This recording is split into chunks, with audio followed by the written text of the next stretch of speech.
So the next thing to do is to run the coolant pump, the electric coolant pump. And the way you do that is, well, there's a few ways, but the way that you can do it without having to have the official Toyota tool or some kind of computer, handheld diagnostic tool, is just open up the relay cover in the engine compartment, pry it off with a screwdriver, and then you can tell from the inside of the cover that from the labeling that the second relay, or the first relay here from the right, is the CHSW/P, which is the coolant heat storage water pump. I believe that's what that stands for. So take this relay and just pull it out, and you'll see that it has two horizontal prongs that are copper colored and two silver prongs that are vertically oriented. And what you want to do is take a multimeter and put it into a high current reading mode and connect these two upper horizontal prongs. And when you do that, it will turn on the water pump. So I'm going to get my multimeter and do that right now. So here I've got just an old multimeter. Switch is on the side. And I've connected the red lead to the 10 amp input. Normally it would be in, for volts and ohms, you'd have it on the right hand side, but I'm connecting it to the 10 amp input, and I've turned the multimeter to the 10 amp measurement setting. Because I know this pump is going to draw probably 3 to 5 amps of current from having done this before. So then what you want to do is stick one of the probes in to the bottom prong, maybe like that, and then take the other probe and stick it in the upper, connect it to the upper, and as soon as you do this, you should hear you should see a current on the meter, and you should hear the pump turn on. 2.3.7 amps, 4 amps. Run it for just a few seconds at a time. You can hear the speed of the pump and the current. You can see the current is changing because there's a lot of air trapped. And when there's air in the pump, the current is lower and the speed is higher. So just run that for a few seconds at a time. You don't want to run it without enough coolant in the system, because that's bad for the pump. And then your funnel, the level in your funnel will go down. You can top that back up a little bit. And then you just continue on. This takes it's many cycles here to do this until you get all the air out.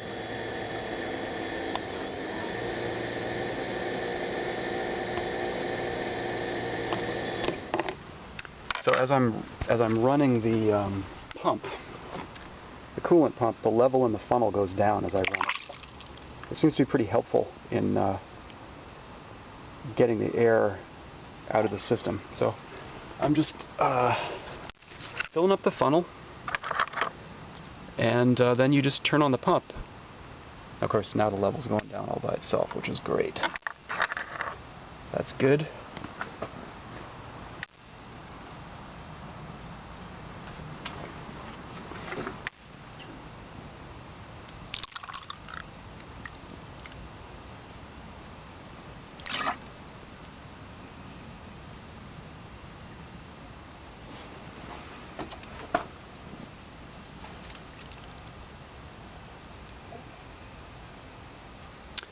So I've still got the bleeder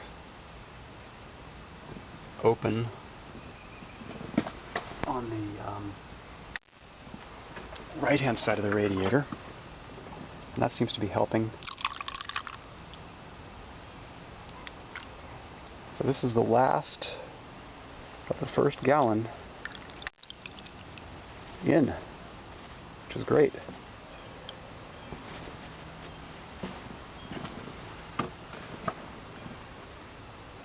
So that's going in great.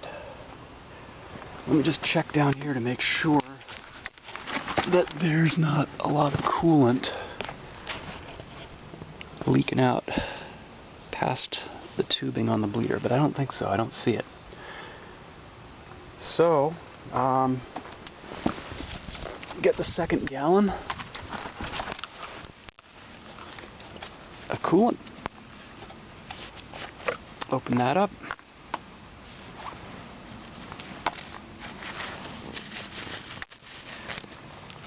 With a clean thumb.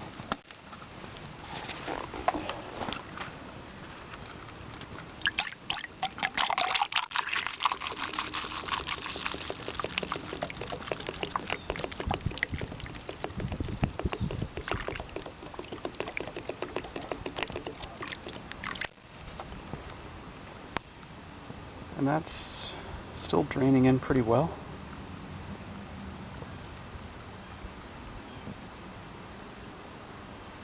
So there's no point in running the electric pump, I think, unless the coolant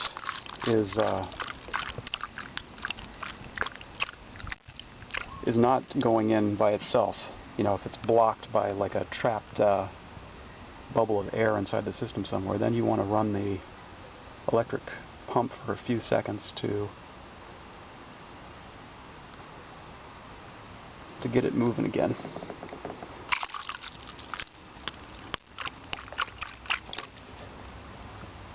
So that seems to have slowed down, and I'm noticing over here on the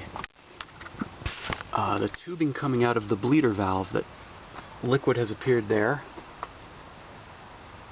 and the coolant is not going down in the funnel. So I'm going to turn on the pump and see what happens.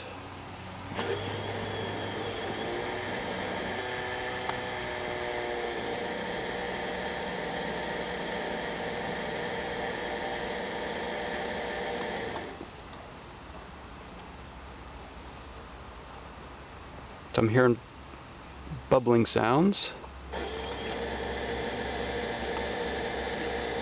and the level in the funnel is going down. Hear a lot of gurgling sounds.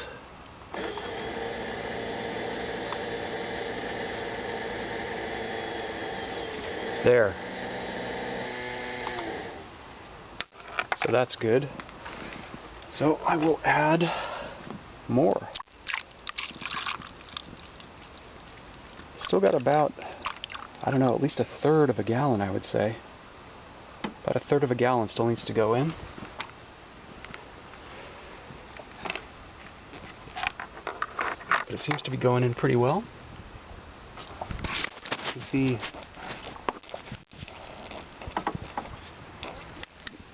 the coolant is, the air bubbles are kind of bubbling out at the bleeder.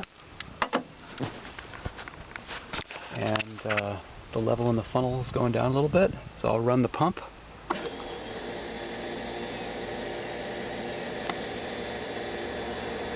For a few seconds.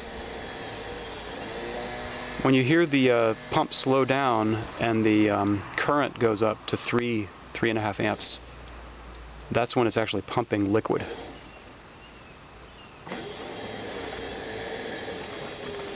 And when the pump slows down, that's because it's got all the air out of the line. And the liquid is more dense, obviously, so the pump's going to slow down and draw more current. So the funnel's empty, you fill that back up again. You just keep doing this process over and over again. I don't know, half a dozen times, a dozen times, until you get all the air out, and you've got about 1.5 gallons back in.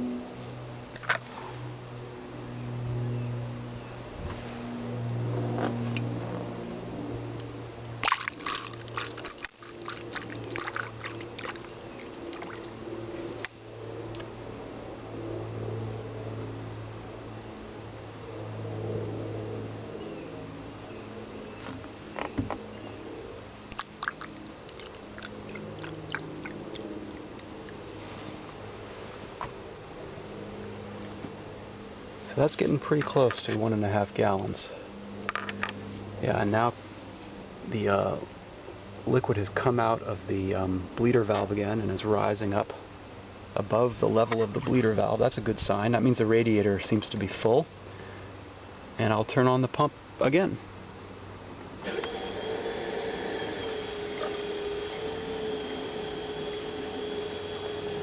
So we're reading about 3.5, 4 amps. Pretty steady.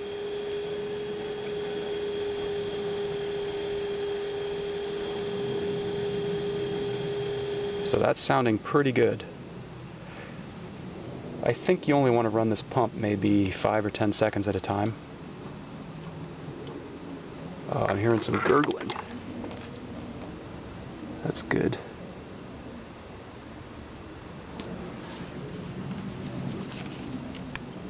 Run the pump for 5 or 10 seconds at a time and then give it a little rest so it doesn't overheat. And then you can run it again.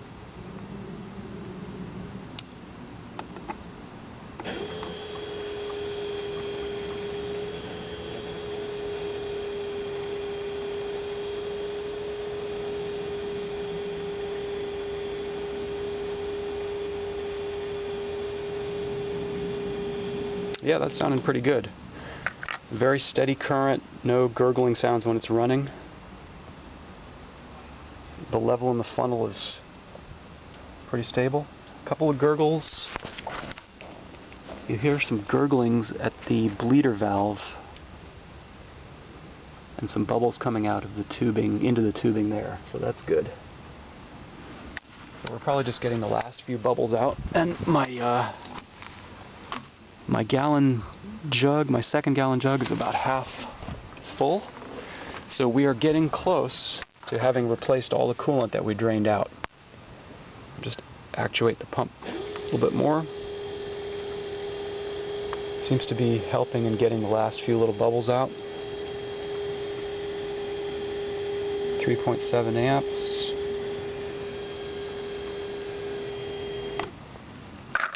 And then observe the reaction here.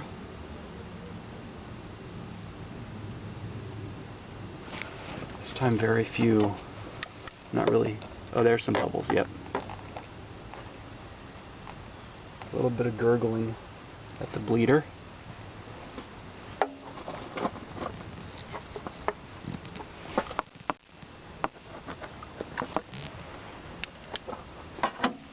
And the funnel is now empty again, so that's good. Fill that back up a little bit.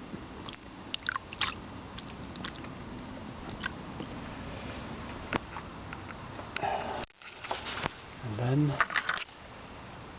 run the pump.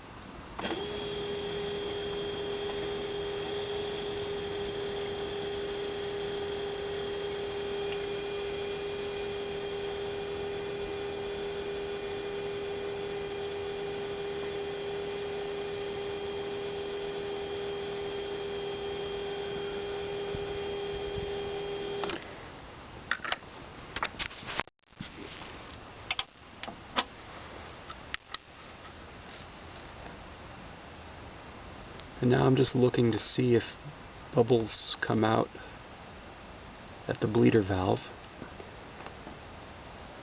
Sometimes it takes a few seconds, if there are any, if there still are any. It's looking pretty good. Not really hearing any bubbles at the bleeder, and the level in the funnel is still, there's still about 2 to 3 centimeters of coolant. So I think we may be pretty close to full, which is great. So I think at this point the thing to do is to start the engine, start the internal combustion engine, and let it run a little bit. So I'm going to put the I'm going to withdraw the negative probe on the multimeter, and I'm going to plug this relay back in and get the multimeter out of the way, and I'm going to put this cover back on, And on the right and on the left. And I'm going to leave the radiator cap off, and I'm going to leave the bleeder valve open, and I'm going to plug the connector in for the coolant storage tank that I disconnected at the beginning. Plug that back in, which is right here, before I start the car. So this has been closed, this is connected, and I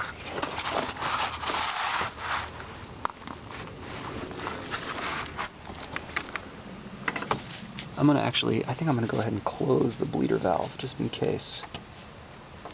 I'll open it back up if need be when I'm running the car. So I'm going to go start the internal combustion engine. So I'll go start the car, start the internal combustion engine. Got the car up on jack stands. I got the parking brake on. The wheels are blocked. And then obviously step on the brake, push the power button. You can hear the coolant recovery. You can hear the coolant recovery motor running. And after a few seconds,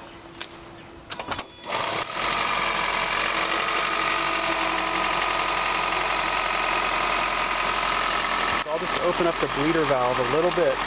One turn, 2 turns, 3 turns, and the coolant in the neck of the radiator went down a little bit, so I'm going to top that up.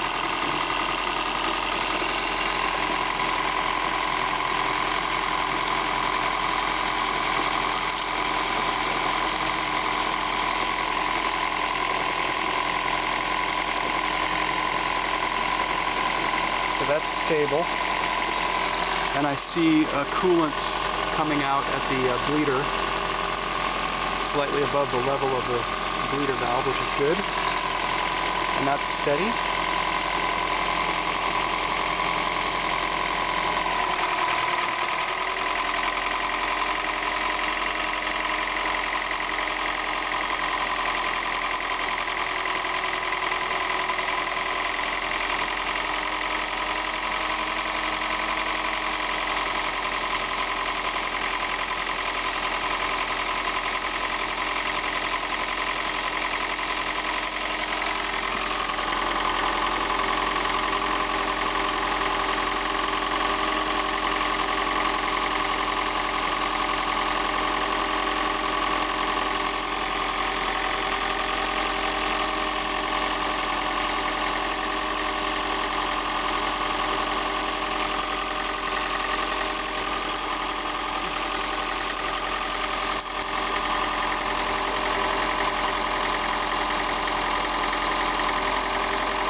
So that's looking pretty good. After a while, the car will shut off, and I'll go turn it off and disconnect the tubing. Just a few bubbles coming out of the bleeder valve at this point, and still I have a little bit of coolant in the neck, in the funnel, so that's a good sign. Going down a little bit as the last few pockets of air are getting knocked out or getting flushed out of the system.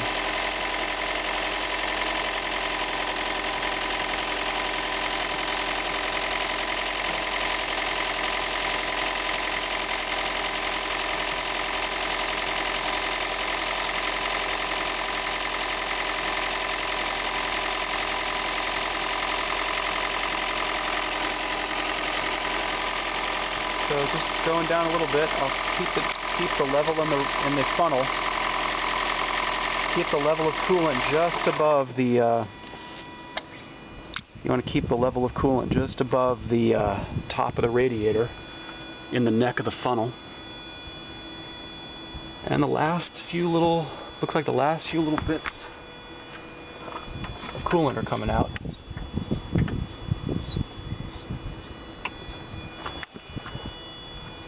So I think that we're pretty full. Just put a little bit more. And that should be it.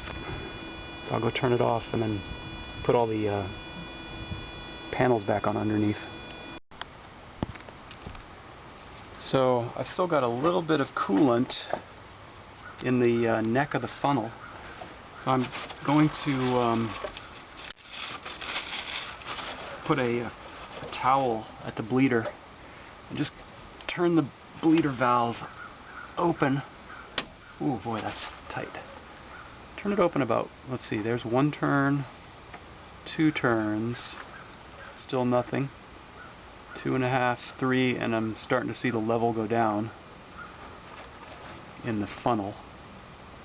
I'm basically just letting some of the coolant soak into this towel so I can get it out of the neck of the funnel. I don't want to spill it on the ground.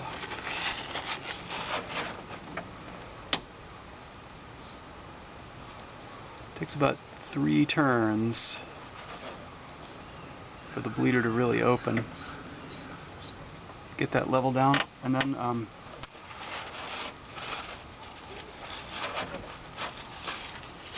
close the bleeder. And oh boy, I wish I hadn't done that. Haha. I'll get that later. Then just lift the funnel out, and you should have coolant all the way to the top of the radiator, the neck of the radiator, and there will be none in the overflow tank. The overflow tank has got markings on it.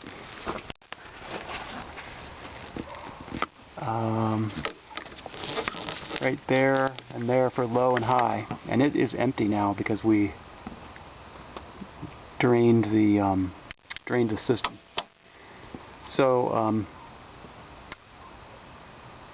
the overflow tank will get refilled the first time you run the car, but you want to make sure that you have coolant all the way up to the top of the neck, the fill neck on the radiator, and then you can put the radiator cap back on like that. And at that point you can be pretty sure, you know, from having used the bleed valve at the other side of the radiator and from having you know, actuated the electric water pump and from having run the car and, you know, seeing that the you put back in 1.5 gallons, you can be pretty confident that you don't have a lot of air still in the system. But again, I do have the passenger side of the car jacked up, which helps a lot to get the bubbles to find the highest point and come out. At least I think it helps. Anyway, that's pretty much how you replace the coolant. The next thing I'm going to do is get back under here, and I'm going to reattach all of this plastic trim that I removed in order to get get access to the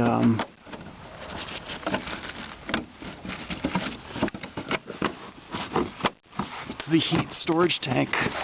And this is always a bit of a puzzle, how to get all these plastic pieces back together. So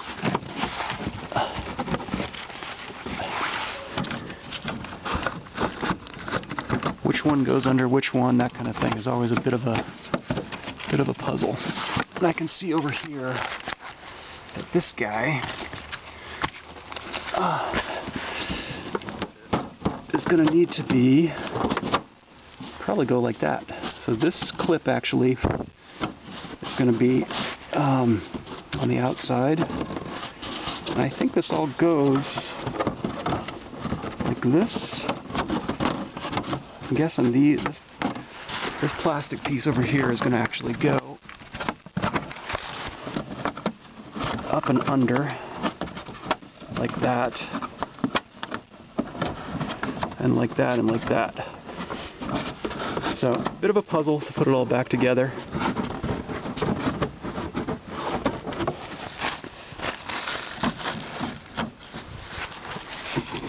This goes there, this is going to be a screw there, screw there, screw there, and there's a screw that goes there, and a screw that goes there. So I'm going to, and there's one screw over here too.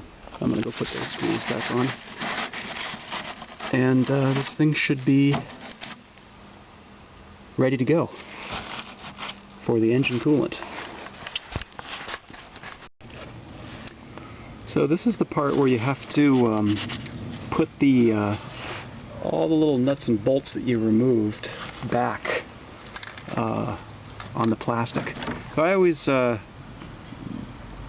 spray a little bit of grease on the nuts and bolts when I put them back on, because they tend to get pretty rusty. And this one should just go in here. You can kind of use the positions of other nuts and bolts to help you figure out which bolts go where. And you just put them back in one by one. And then, so that one is in. And then there's one that goes there, which should be this guy. And spray him with a little bit of white lithium grease, makes it easier.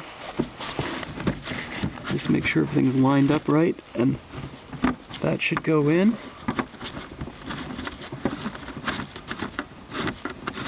Should be easy enough to put on just with your fingers.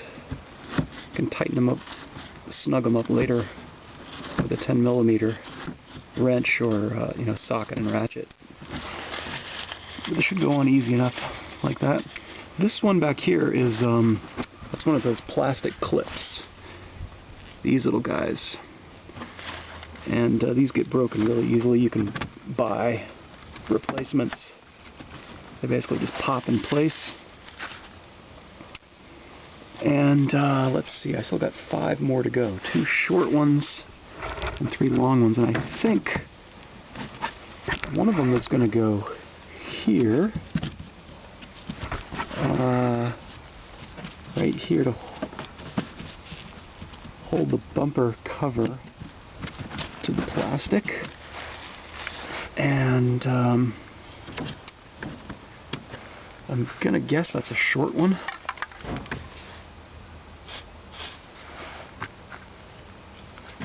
But I'm not too sure if it's short or long. Spray it with a little grease and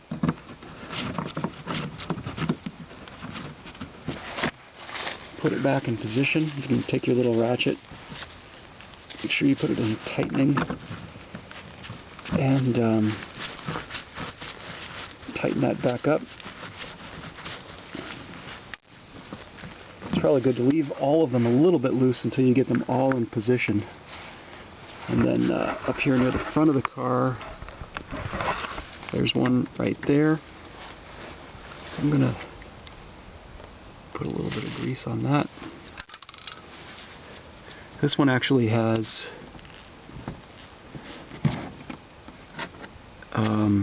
two pieces of trim that are getting held in place.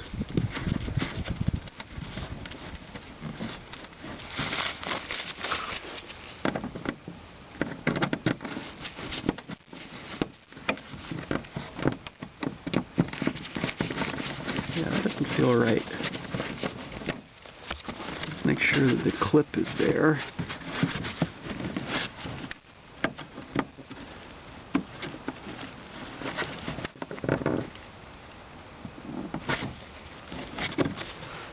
might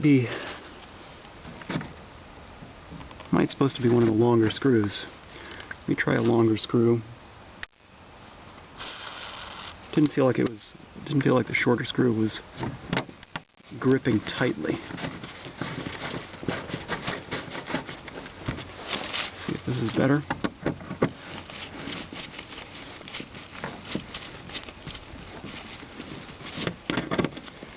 Yeah, that feels better. So, these other two here and here must also be long ones.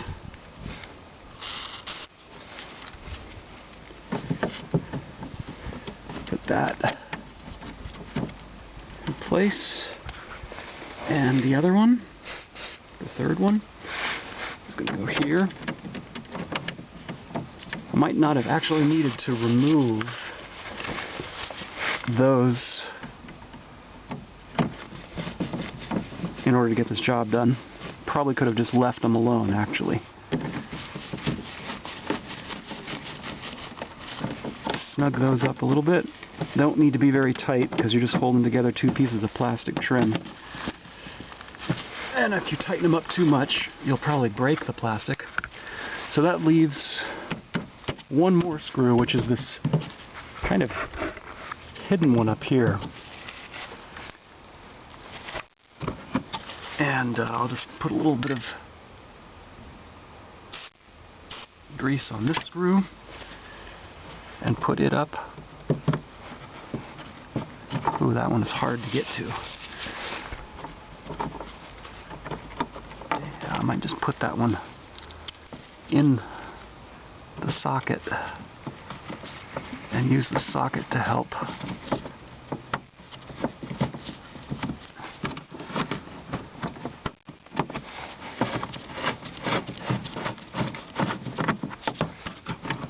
No, that's not right.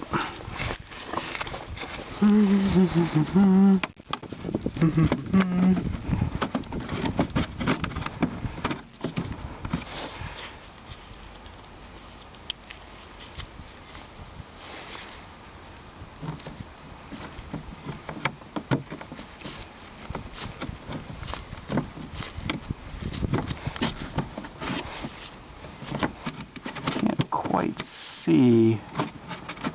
Oh, there we go. I see. I think I see. Get this back out for a second.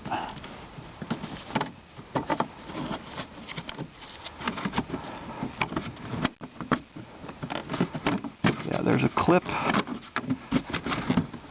And this plastic has to go forwards so that it's the hole in this plastic piece is, whew, that's difficult.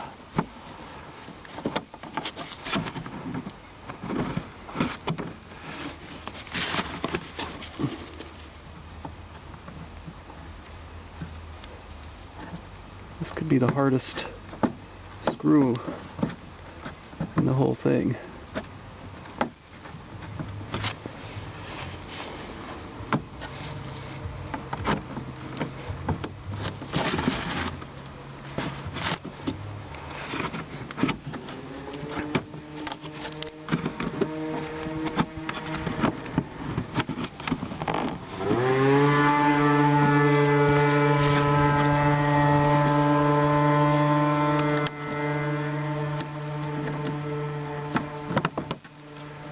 That's how it goes sometimes.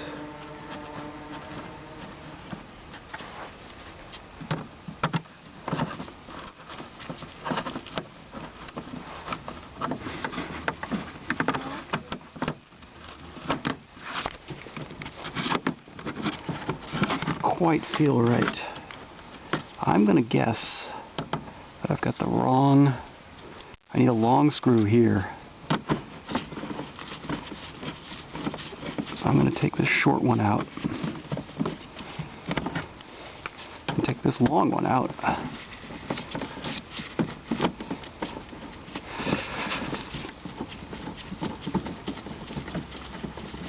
And try putting this long one in this tricky one.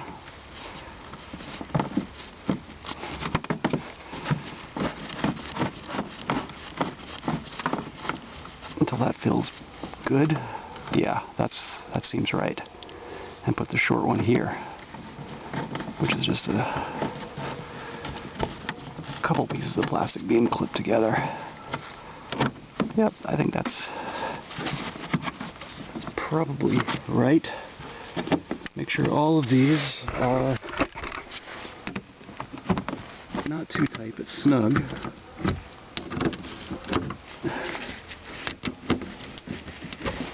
And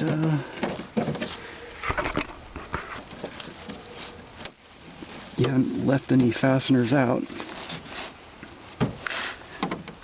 And that should do it. That's probably job done. Just take a look at your work and make sure that all of the pieces are in the right spot. And that's that for underneath.